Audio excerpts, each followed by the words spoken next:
Thank you, Seth. Before Natalie introduces her husband, I just want to add just a couple of remarks about Jason being here. Many of you may know that my wife Shawn and I will be leaving here at the Willis Center at the end of April. We've been here for over 3 years, and we've been so excited to be here with many opportunities with this class and other classes. I think I've been involved teaching more students than are enrolled in this university over the last few years. It's been a great honor and privilege. One of the major goals that we had while we were here was to create a minor in entrepreneurship and small business. And Jason Earl was one of the key, if not the key component to make that possible for us to have. We actually beat out our sister schools in Provo and Rexburg on getting that approved here. It's a wonderful thing. And having Dr. Earl here and his fantastic effort to do that was wonderful. So I want to recognize Brother Earl for his particular efforts related to us getting that minor.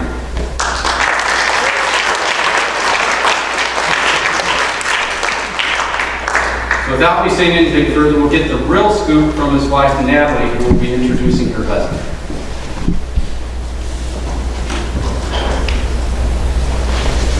Okay, so actually, Brother Tanner probably said more than Mom probably will, so that was good. When Rexy Lee introduced New Lake Maxwell at a devotional, he said, there are a few things that the folks in Washington, D.C. do that are just right. One of the things is there's an inverse ratio between the importance of the person, or how well the person is known, and the length of the introduction.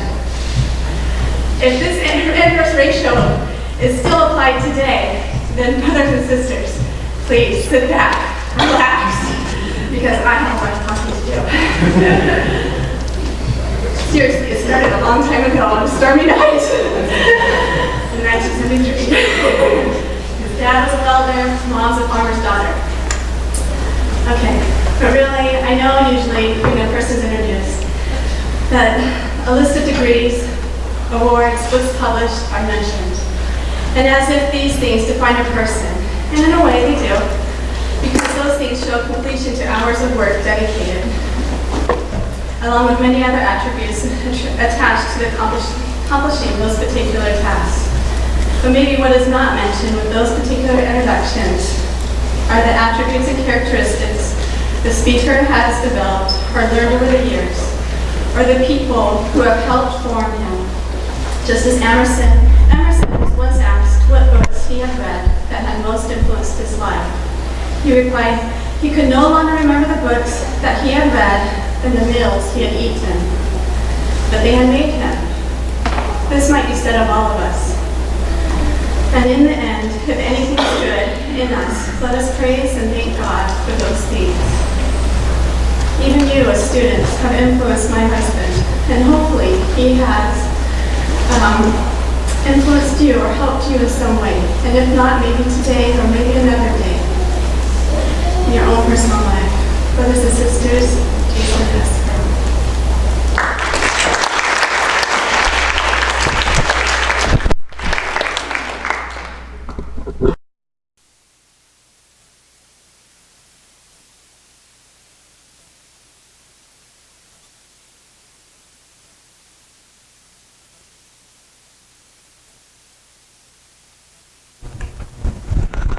turn on my mic. The truth is, half of you are here for extra credit, the other half are here for a grade. So, I just want to cut right to the heart of my lecture today. We've had a lot of great speakers come and go in the Willis Center. I'm not sure that you realize the caliber of people that you're able to see come in here and speak with you, and the Tanners have done a phenomenal job over the last 3 years of bringing in some great people. They're just about to leave, so they've gotten to the very bottom of the barrel, and here I am. And I'm glad to be here with you. First of all, I'd like to mention 10 myths. These are 10 things that people often hear about entrepreneurship. I'd like to set the record straight. If you don't agree, let's meet after class, and then we can talk further. Number one, there is a raging debate in the academic world as to whether or not entrepreneurship can be taught. Most people say it can't. You actually have to go out and do it, And if you do learn something along the way, it's because you learned it while doing it. The truth is, entrepreneurship is the relentless pursuit of opportunity without regard to the resources you control. It's not about crazy cowboys. It's not about taking on risk. It is the pursuit of opportunity. And these are real skills. They can be taught, and they can be learned. Entrepreneurship was the last thing on my mind as a young engineer working for a large oil company. But I remember at Tulane taking a course on new venture creation, and as I listened to the professor, as I listened to my fellow students, my eyes were open to a whole new world. This idea that I could go out, create an organization to create value, and hire people and grow an organization. Harvard Business School is well known for turning out a high number of entrepreneurs. These are people who typically would not become entrepreneurs. When they poll them, these students, along with Yale and Stanford, show that over time about 80% are involved in some type of entrepreneurial activity. And it's interesting to see how they do this. They actually take students, they put them into business simulations, they put them in front of real private equity individuals. These two people here pictured in the video are actually from Blackstone. And they're in a situation where they actually have to make decisions and prepare to go out and take on entrepreneurial activities. One of the most exciting parts of my short academic career has been to take students from BYU, go to these places, run an online business simulation, and everyone thinks that these guys are management consultants, when in reality they're students, right, from BYU. And I think there's a way we can learn these skills and we can teach others. The second common myth: entrepreneurship is about waving money in front of people. Here's $100, come snag it out of my hand. That's entrepreneurship. Okay, nothing could be further from the truth. It is about recognizing opportunities, but it's not just about taking money. I'm not going to have you check underneath your chair to see if there's money, because there's no money. The truth is, entrepreneurship is a discipline of gaining business knowledge and business acumen. These are two very different things. Business knowledge is knowing about it.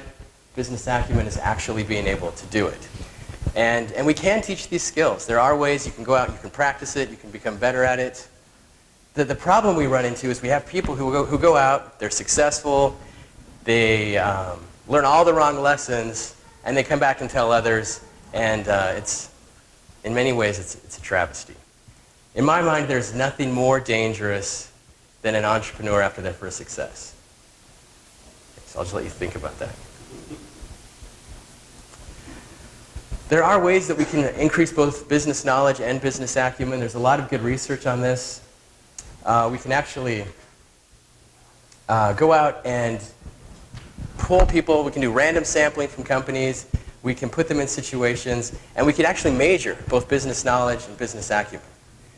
We do this actually here at BYU Hawaii through online business simulations. We can measure both knowledge and acumen. And as you think about these two different things, I would liken it to flying an airplane. One example would be business knowledge regarding airplanes. And you could have engineers and aeronautical experts talk about the aircraft, the theory, the physics behind why it flies, and there might be a knowledge question. Where is the spoiler and what does it do? And someone could answer that, like, oh, it's on the back of the airplane, it's right here, and when the flaps go up, it causes the plane to go down. Now we could liken that to business knowledge. Maybe there's a business knowledge question. What is return on invested capital and how is it calculated? Right? This is purely business knowledge. This is very different than taking someone, dropping them into the cockpit of an aircraft and saying, okay, let's fly this thing. This would be more akin to business acumen. So an acumen question might be, you're in a stall, you're at 10,000 feet, what do you do? Right? Now, all the knowledge in the world is not going to save you, but grabbing the right controls, pushing the right levers, that might save you. So a business acumen question might be, your return on equity is below 5%, revenue is dropping dramatically, what do you do? Myth number 3, entrepreneurs take risk. When I first saw this photo, it looked like he was actually punching the great white shark, but I think he's just holding it. I'm not sure. On the poster it says, calculated risks. You have to risk going too far to discover how far you can really go. This is a bad idea. Right? I would not risk going too far. The truth is entrepreneurs don't take risk. Now on the surface it looks very risky, but if you look at the process they go through, they've learned how to manage the risk or mitigate the risk. There are some things you should never risk. I think 3 would be your family, your faith, and your friends. These things I would not put on the table and want to risk. And as you start to accumulate wealth and this desire to go and create your own business or your NGO or your nonprofit, there should be certain things that are just sacred, things that you would never touch, right? Equity in your home, savings for your family, a mission fund for your kids. We really need to be careful to separate the business finance from our personal finances. Now, entrepreneurs find ways to dramatically bend the risk-reward curve in their favor. A great example of this is Netflix. And some of you have watched Apollo 13. I'm not sure if you know where the original idea for Netflix came from, but this guy named Reed Hastings was like fishing around under his car, pulls out a DVD, I think it's from Blockbuster, and it's like a month late. He's like, oh, he goes into Blockbuster, $40. $40 in late fees. That's like more than the value of, I don't know, 3 DVDs. And he's furious. And he goes home and he's like, there's got to be a better way to rent movies. Right? So the idea is there. What if we were actually to ship DVDs and make an online business out of this? But there's a problem. If you look at this, there are some critical risks with this business venture. And the way we look at risk and value is inversely proportional. So typically at the beginning of time, this is over time, risk is very high, the value is low. But as the business progresses, there's an inverse relationship, and the value goes up as risk goes down. So your key is to identify the critical risks. What are the deal killers, and get those off the table. Because as risk goes down, the value of the organization is going to go way up. And his biggest risk at the time was, can I ship a DVD through the U.S. Postal Service and have it get back to me okay? So he performed an experiment. Back then, I think it was 39 cents. He took a DVD, he put it in an envelope, no padding, he put it in the mail, mailed it to himself. 3 days later, if we were in Idaho, it would have been like a week later. But 3 days later, it shows up, pulls out the DVD, and it's not cracked. Right? This was brilliant. This was a risk-reducing experiment that proved that this business model could work. Now, if it had come back cracked, right, this would have like destroyed the whole model. He could have raised millions of dollars, got all the funding, created the website, was ready to launch this thing, and then realized you can't ship DVDs through the mail. So by picking one of these risks, eliminating them, he actually bent the risk-reward curve in his favor. Right? If I could only teach one concept to all the business students worldwide, this would be the slide. Because as you learn how to identify key risks and mitigate or reduce those risks, your value goes way, way up. And you can think of this as your life, right? Right now, there's like these certain steps you've got to take. You got to graduate from high school. You got to go to college. You got to get a degree. You got to get a job. You got to find someone to marry you. You got to like have some kids, and then you got to hold on the iron rod, and then you got to die. Right? There's like all these things. It's got to happen. And you should identify the key risks. Find ways, what are things I can do now to dramatically reduce those risks? One of your key risks right now is marrying the wrong person. Right? This can have a huge impact on your value. But by marrying the right person, right, risk goes down, value goes way, way up. Okay, I won't talk about marriage anymore. I have one example. Myth number 4. This is a common one. Sales fix everything. If all we do is focus on sales, everything else is going to be fine. Now, I think the truth is cash flow. And maybe by sales people mean cash flow, but Most ventures die because they run out of cash.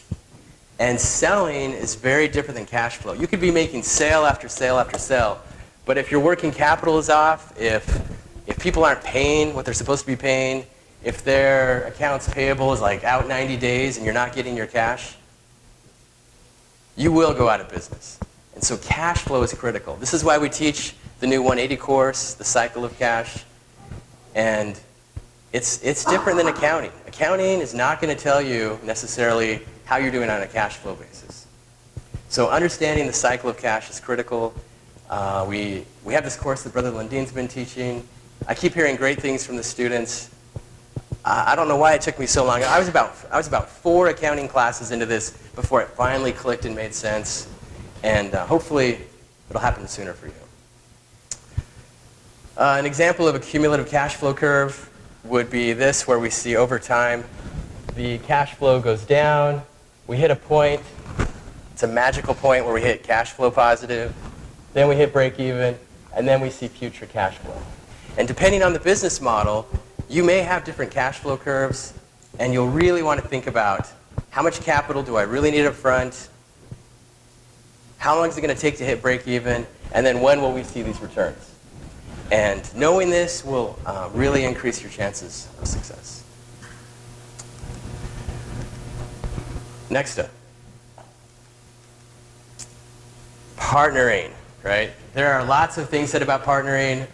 The myth is that you should never partner with anyone. I think the actual quote is, partnerships are crap. This is not true. Most successful ventures are based on a small but disciplined team of individuals. And this idea of maintaining complete ownership control and not partnering with anyone is really, it's really a tough road. In my experience, there is nothing better for your organization than having your employees think like owners. If you're willing to share equity with them and help them see the value of growing the business long term, they will make much, much different decisions. And I think the example here is, if you're not willing to share your equity with anyone, why should anyone ever be willing to share with you? So it's not meant to be a Sunday school lesson, but I really think if you treat people the way you would want to be treated, you'll see amazing results in your organization, in the culture, in how people treat one another. I think this idea of partnering is really important. It needs to be the right people, it needs to be done in the right way, but it's not just going to be you doing this on your own. A quick example of this. We had a small material science company based out of Santa Barbara, California. We had this great technology for low-cost, high-strength concrete. We met with the owners of the MGM. This was in downtown Vegas. And we thought we had it. We had a great technology. We could demonstrate it. And we approached it as a bunch of engineers, right? We thought like engineers. We did engineering. And we thought that would be enough to sell it. And in any company, you need 3 things. You need someone who can make it. You need someone who can sell it. And you need someone who can collect it. And we only had one of those, right? We had a bunch of engineers who could make the stuff. So we met downtown in Vegas. We had a test site. We poured some sample concrete. This was just like Ocean's 11, but there was only 5 of us. And we showed it. We demonstrated our technology. They demonstrated theirs. We had much better performing concrete, and we lost the bid.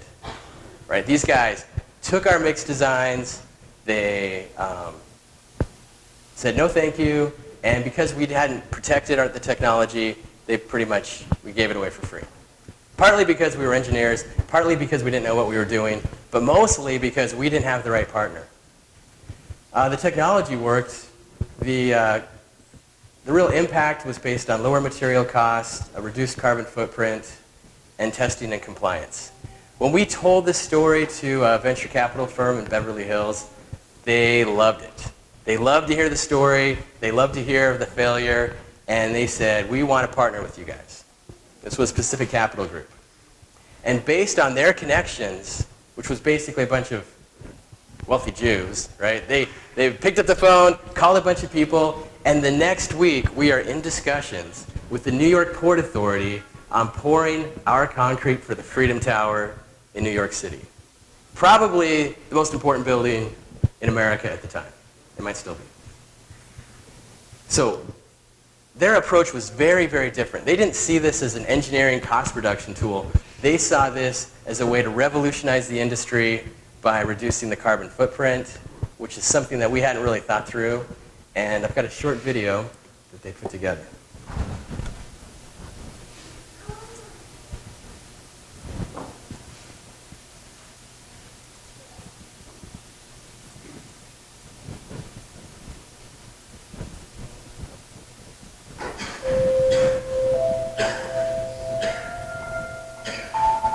People have been using concrete for centuries.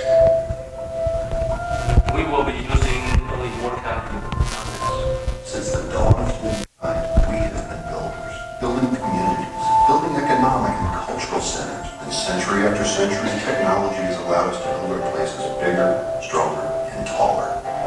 New technology is about to transform our world again, this time through one of the most common building materials humankind has ever known, concrete. It's a people's material in a sense. It's from the earth. concrete is used on every single job, every single building. The game is going to happen with the people who produce the materials. iCrete is a concrete technology company that is revolutionizing the way precast and ready-mix concrete is designed and produced worldwide through its iCrete system. iCrete's patented technology system precisely controls the mix designs for concrete, resulting in quality assurance that is unprecedented, creating concrete that is consistent batch after batch. You don't need as much mass to get the strength. It's so perfectly mixed that it's stronger.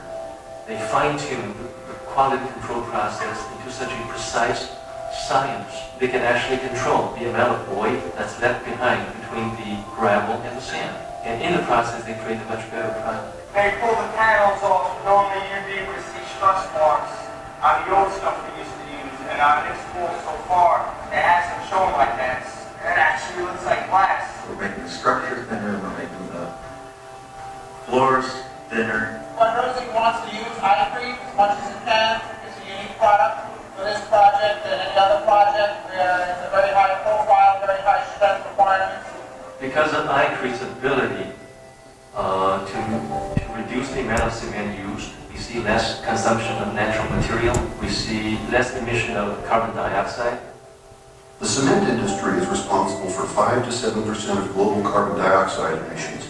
If the iCrete system were adopted globally, it would be the equivalent of removing over 200 million cars off the road or the planting of 26 billion trees in urban areas around the planet. It will be foolish of us not to go with a better material.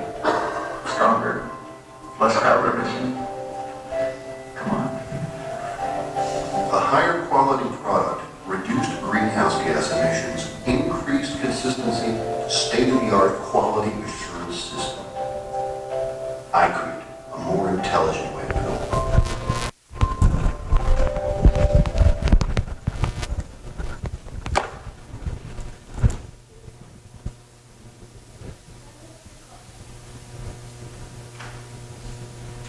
Okay. I can tell you right now, as a bunch of engineers, we were not thinking this way about how to market it, how to go after like global construction projects. If we had not partnered with this VC firm, none of this would have happened. Myth number 6. This is a common one. Passion trumps skill. If we're just passionate enough, we can like break through all these barriers and make it happen. The truth is we need both. We need skill and passion. If you're only hyper-passionate about something, you should probably focus on teaching at a liberal arts college, right? That would be a good place. Otherwise, we need 3 things. We need the passion, we need the skill, and we need to know what is the business model, what drives the economic engine. As a personal example, when we moved from Idaho to California, we noticed there was a big problem, and that was there was no swimming pools. So my wife and I had this crazy idea to build a swimming pool on the side of our house and provide year-round swim lessons for kids. And my wife is passionate about a lot of things, but one thing that she's really, really good at is teaching children. And without her permission, I just want to show just a quick video of her teaching kids in the swimming pool. Is that okay?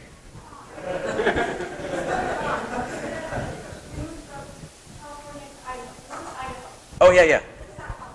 Right. So this is our house in Idaho. This is the construction happening right here on this side of the house.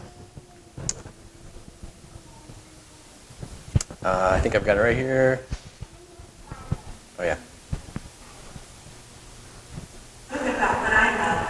I'm teaching kids how to swim. What the make of this class is either a washcloth or a strainer to help us water out. A bubble wand or two. It's not going up. It's for the best.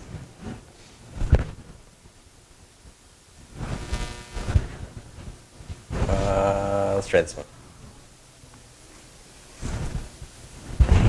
Okay, this should do it. There we go.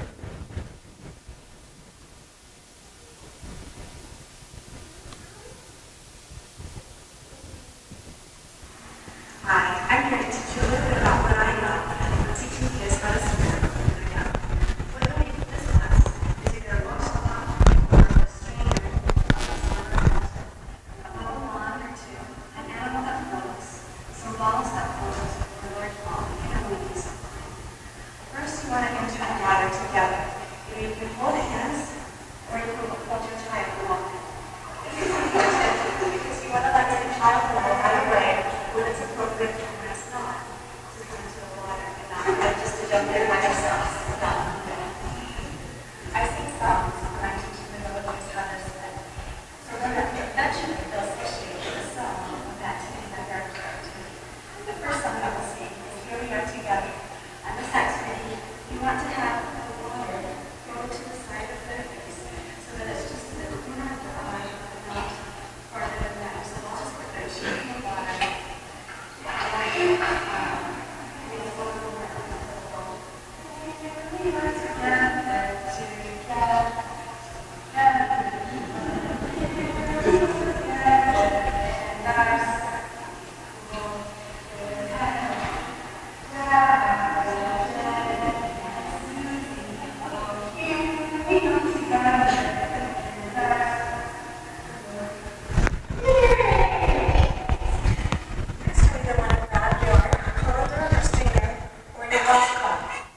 I hope that's okay.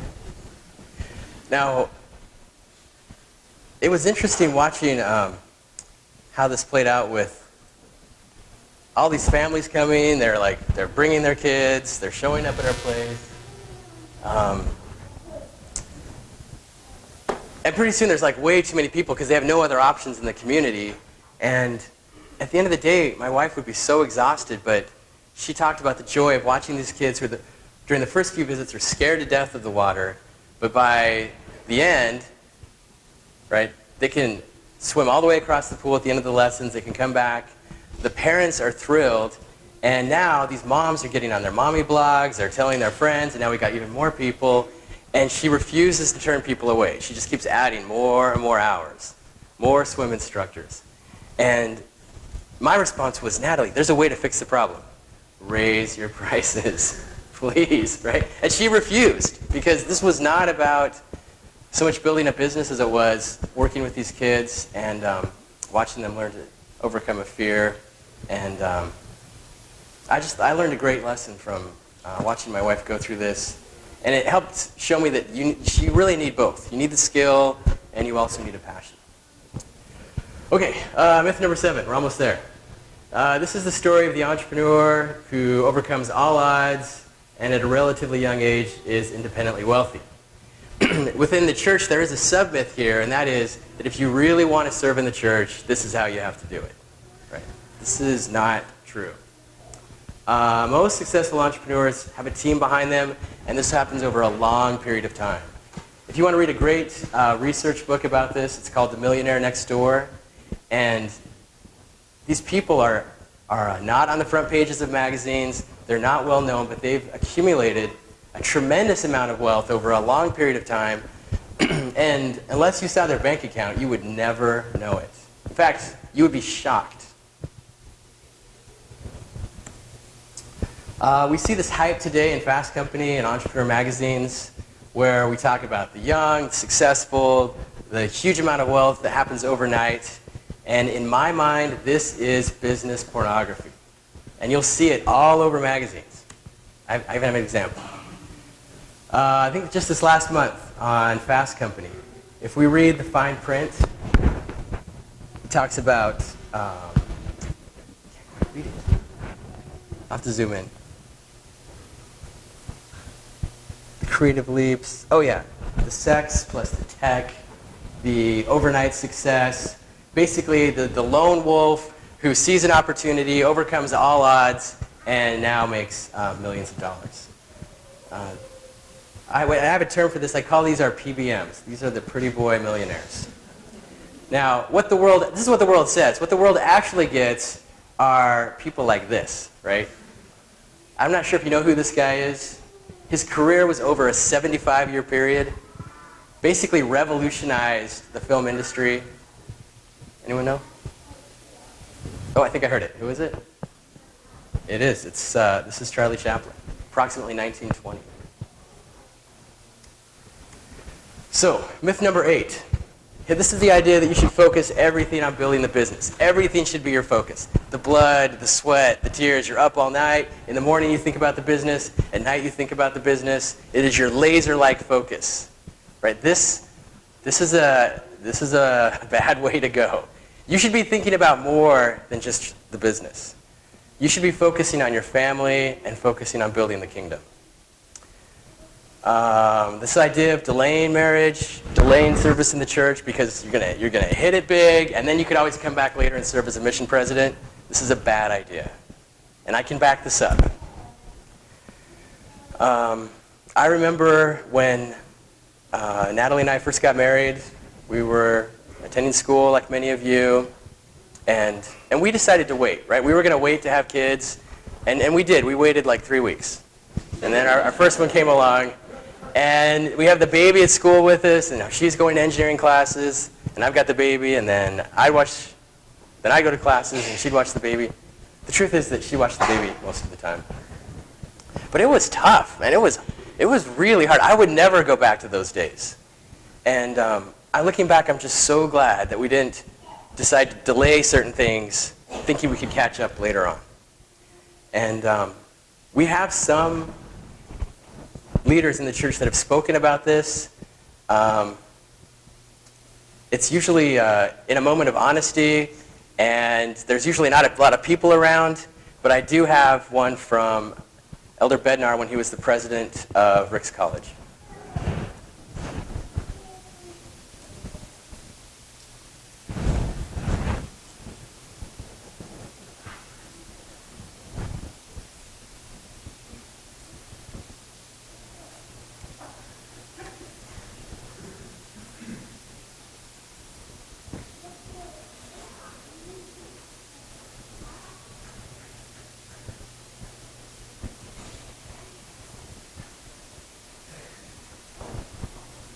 You're going to hear on the video a lot of utensils and clinking of plates. This was him speaking during a Q&A session right after an event at Ricks College. That all relate to what I'm about to briefly share with you.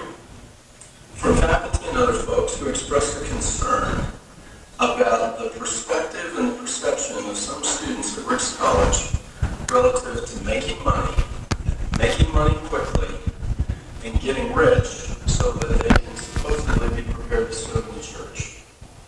And I just very quickly want to address these fallacious assumptions. It seems to be increasingly the case that people think that in order to serve, you must serve in a position of high visibility. You've got to be a stake president or a Relief Society president or a mission president. And that the pathway to get there is to be rich by the time you're 35. Now, if there's anybody within the sound of my voice who even remotely considers that premise or that assumption to be true, may I just candidly say you don't get it. That is totally wrong, and you ought to really go back and rethink and re-examine what you understand and what you believe. I would give to the students tonight an assignment, and I'm not kidding. Long before I was a president, I was a professor. And so the assignment stuff, I'm serious. There's a talk given by President Boyd K. Packer in the October 1980 General Conference entitled The Choice. Your assignment is to get a copy of that talk and not just read it, but study it. Now, let me read just a couple of excerpts. I grabbed this off the internet this afternoon because as I got these 3 email messages, I was reminded of this talk. And President Packer very clearly highlights the sequence of priorities that will bring happiness and success in one's life. Quote, "You need not be either rich or hold high position to be completely successful and truly happy. In fact," now listen carefully, "in fact, if these things come to you, and they may, true success must be achieved in spite of them, not because of them." To a young person who somehow thinks that there is an allure to being rich quick in one's life, may I simply suggest that that is not true. That is not a blessing. That can potentially become a burden. It may become a blessing, but only if one has spiritual priorities properly in place. Continuing, the choice of life is not between fame and obscurity, nor is the choice between wealth and poverty. The choice is between good and evil, and that is a very different matter indeed. When we finally understand this lesson, thereafter our happiness will not be determined by material things.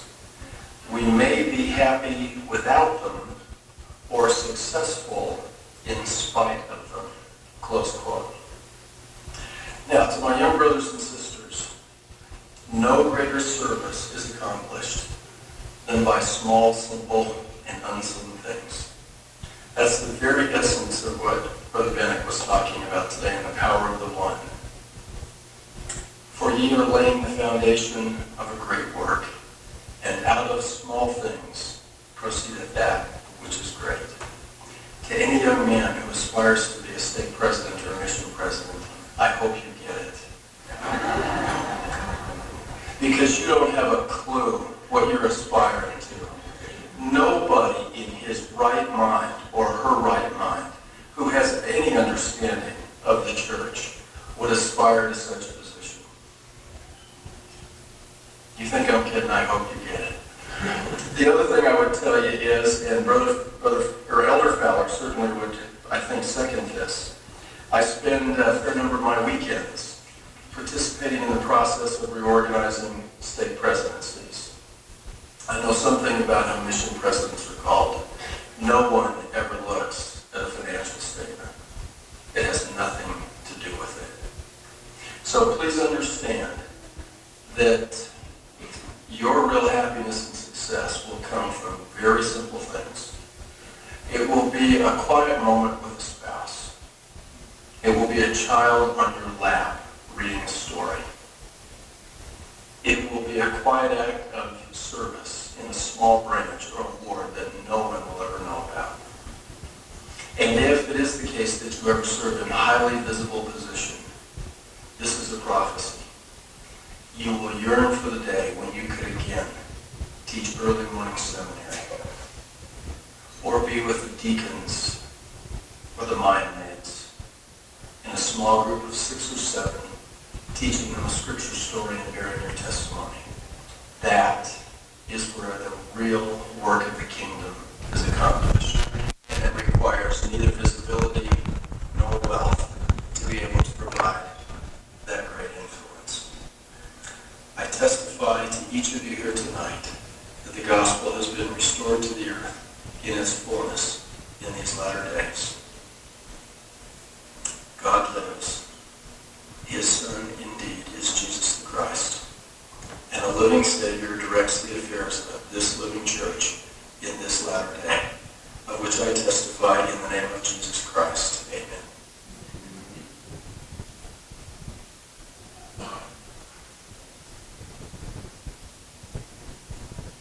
Okay, we're almost done.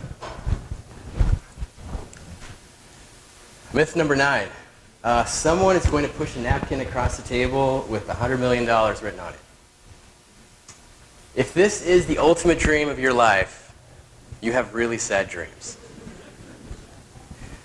As Elder Bednar has told us, your ultimate success is going to have very little to do with money or napkins or position. And I think it's going to have a lot to do with your peace of mind. Knowing what you've sacrificed, what you've tried to do to serve, and knowing that your offering was acceptable to the Lord. The last one, myth number 10. Entrepreneurship is just another class at BYU Hawaii. This is really about you taking responsibility for your own problems and then deciding you're going to take action. And it has everything to do with how you think and what you're going to do. And I didn't used to believe that. I used to believe that if I just learned a skill and got a good job and took care of my family and just did my own little thing in my own little cubicle, I'd be happy. And as I've gained more experience and seen more of the world, I've realized that this life is about your dreams and goals and finding a way to go out and accomplish them. And it is going to be a torturous path. There'll be days where you wonder why you're doing this, but it's filled with great joy, and I strongly recommend it. I think the classes that we offer here can really change your life in ways that you didn't expect. So in my mind, entrepreneurship is the answer. You gain the ability to deal with uncertainty, rapid growth, radical change, and limited resources. And that is the world we live in. There has never been a time when things have been changing so fast, and it appears that that pace is going to continue. Also, the skills that we have in these courses cover recognizing opportunity, marshaling resources, managing uncertainty, learning to scale your venture, and learning to embrace failure. Your greatest successes are going to come after lots and lots of failure. And if I could wish one thing for all of you, it would be to fail. And fail miserably. Because in that moment, you'll learn so much. And as you try again, you'll take that with you, you'll do better the next time, and you'll see great success.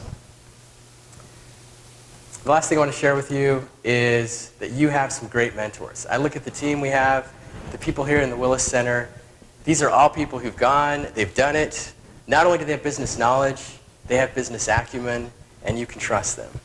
We have wonderful people here. They could be doing 100,000 other things, and they've consciously chosen to be here to work with you and to be your mentor, your guide, and help you find your own path.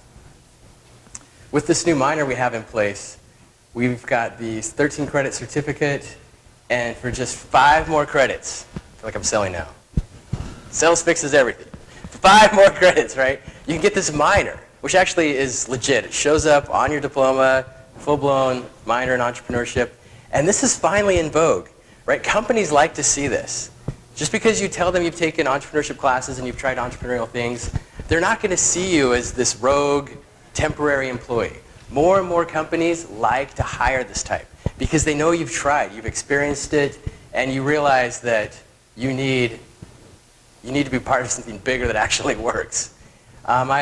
My old company, World Minerals, was acquired by a large French mining company. The first thing they looked for is entrepreneurial experience. They love this idea that you tried to run a surf shop, you slept on a pile of rice in the back for 2 years, you did everything you could to try and make it work and it just failed. They love that, right? Because you learned so much more than the average university student. And I think you'll find this is something that will not only serve you now as you go out to start your career, but it'll serve you much, much later. The last thing I want to share with you is I said that twice now. This is the last thing. My love for this place. This is truly a pearl in a giant ocean. And there's a reason why you're here. I don't know how you got accepted or how you got in, but I've recently visited some of these island nations, Samoa, Tonga, Fiji, New Zealand, and the Lord loves these people. He wants you to gain this experience. He wants you to help lead the kingdom. And he's going to give you not just the tools, but the right network, the right people, the right information, so that in the future, you'll know where to go, where to turn for help, and you'll be successful in what you do. And I think it's not just for you and your family, but it's for this world. This world is not crying out for more business management people. It's crying out for leaders. And that's what we do here at BYU Hawaii. So we create leaders. And it's an honor to be here with you, and I say that in the name of Jesus Christ. Amen.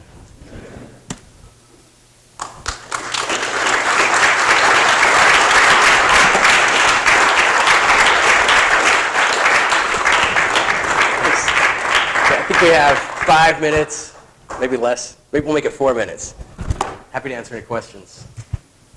And I'll be sure to repeat the question. Come on, you guys. This is a great opportunity. Paul. So on your myth on passion and skills, I was trying to connect what you meant with Natalie. Was Natalie not passionate about swimming? Or was it more about skill? Oh, that makes me sound like I did a terrible job explaining that. I'm just trying to understand better on that. So there was definitely a need in the community. But I think the thing was that she wasn't just passionate about teaching, but she had a real skill with teaching swim lessons, especially to other moms. And I think by combining both, the love for teaching, but also knowing how to teach swim lessons, I think it was important to bring those two together. Yes? So you talked about you need someone that makes it, that sells it, and then collects it. What was the collects it part? Oh, yeah, that's a big part. This often comes down to our finance people or our customer service people. But it's one thing to interest people in a product or service, and it's another thing to actually get paid. And I don't know why it's so difficult. All they got to do is reach in, pull out the cash, and hand it to you. Or go to PayPal and send the money. But having someone who understands how the customer's thinking, how they're going to pay you, whether or not you're going to offer them 30 days terms, or whether you're going to ask them to pay in advance, that's typically the finance part of the organization, and most entrepreneurs are pretty bad at that. In our company, we had this really uptight person who would get on the phones and just call, just every other day, like, where's the money? And the next day, it's me again, where's the money? It's just something about that collections process, and if it's not, even if they owe it to you, if it's not coming in, you'll run out of cash quick. And on your balance sheet, it might look great. You might say, oh, we have all these assets. They're in the form of accounts receivable. But if you don't liquidate that and turn it into cash, I mean, you're out of business.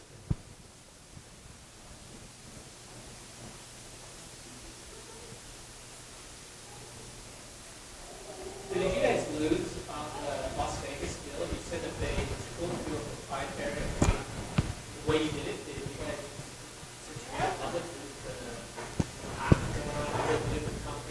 Yeah, so the question is, did we lose on the deal with MGM in Las Vegas? Yeah, we lost big time. We revealed the mix design, and we had other ready mix companies there, and they saw it. They basically took it. Our patent wasn't finalized on our algorithm. We were still waiting for the patent approval process. Yeah, so for that project, for that type of concrete, they basically just stole it. Yes?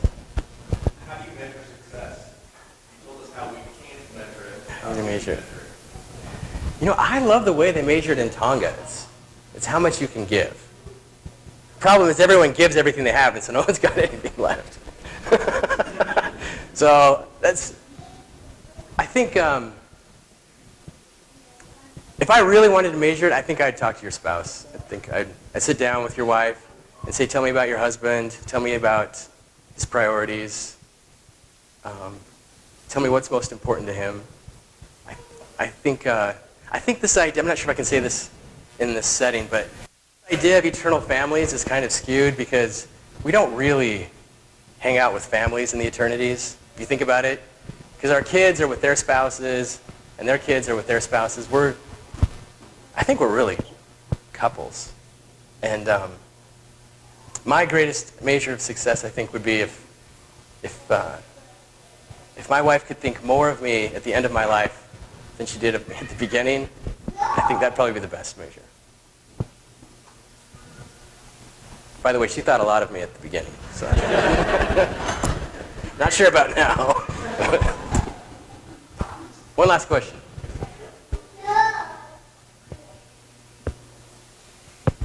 Yes.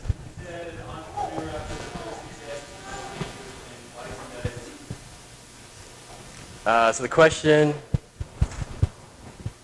is, why is an entrepreneur after their first success so dangerous? I think a lot of success in business is retroactive. It's looking back, like, man, look at that move. I was brilliant right there. Or look at how we met this need, or look at how we saw this opportunity. And I think a lot of it comes down to hubris. In a moment of honesty, most successful entrepreneurs will tell you they were just really lucky. They were in the right place at the right time. And I worry that there's this idea of a serial entrepreneur where, oh, I did it once, so that means I can do it again. And the track record on serial entrepreneurs is not very good. So I think being careful in the lessons we learned and making sure we give the right credit to the right people would be important. Saying that, though, learning from people who've done it, who've been successful, I think is key.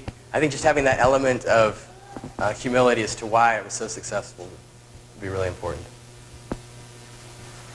All right. Thanks again for your time.